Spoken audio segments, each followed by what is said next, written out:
Halo, assalamualaikum warahmatullahi wabarakatuh, Po. Jumpa lagi sama aku. Jadi hari ini tuh, Po, aku nggak bakalan make up atau nyanyi-nyanyi atau bikin tutor hijab, nggak, Po. Hari ini aku tuh bakal menceritakan tentang cerita-cerita horor atau cerita-cerita misteri yang terjadi di Bukit Soeharto dan Gunung Lipan. Kalian tahu kan Bukit Soeharto, Po? Nah, kalau misalkan orang Samarinda, Balikpapan, dan sekitarnya pasti tahu Bukit Soeharto dan Gunung Lipan.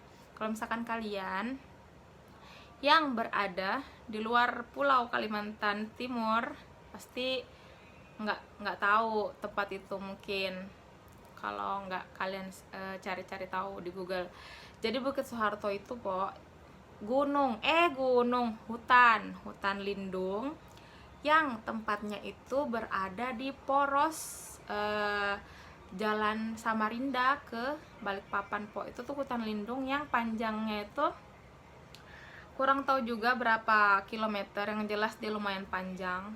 Terus tuh, Po, di sana tuh apa ya, tikungannya tuh tajam-tajam, Po. Jadi di sana sering terjadi kecelakaan lalu lintas setiap tahun, bisa jadi.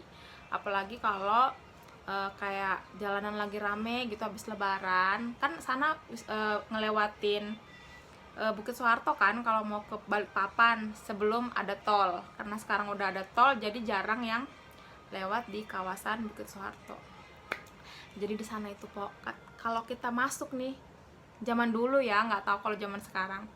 Zaman dulu kalau kita lewat udah masuk ke kawasan itu pasti sinyal hilang, sinyal HP hilang. Karena apa? Karena di sana tuh katanya nggak ada tower, Po. Jadi sinyalnya nggak ada. Nah, kalau untuk sekarang mungkin udah ada ya, karena makin hari makin canggih kan semuanya.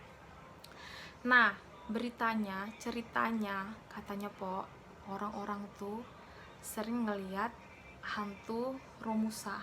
Jadi zaman dulu kala itu waktu Kalimantan masih dijajah, aku nggak tahu dijajah sama Jepang atau sama Belanda, nggak paham. Yang jelas orang pribumi dijadikan pekerja paksa di hutan itu. Nah, terus, Po, jadi di sana itu orang-orang tuh suka kayak ngelihat penampakan orang-orang berseragam sambil bawa peti mati tuh loh, Po. Tau kan? Jadi kayak di belakangnya tuh kayak ada yang ngawasin mereka gitu, kayak tentara, komandan ya, Jepang apa Belanda, pokoknya aku nggak tahu. Yang jelas kalau misalkan orang kayak melintas gitu pasti kayak, kalau ya tergantung dia sih, kalau dia mau ngeliat kan ya orang lihat, kalau enggak ya enggak. Jadi banyak yang ngeliat katanya kalau mereka lagi melintas di Bukit Soeharto. Jadi kayak mereka ada ngeliat gerombolan orang pakai baju seragam gitu, bawa peti mati, guys. Kok maksudnya? Jadi kayak, ya siapa yang nggak takut tengah malam lihat-lihat kayak begitu kan? Otomatis ya siapa yang ada di hutan tengah malam kayak begitu pakai baju seragam, kan nggak mungkin. Ya pasti orang kan mikirnya hantu.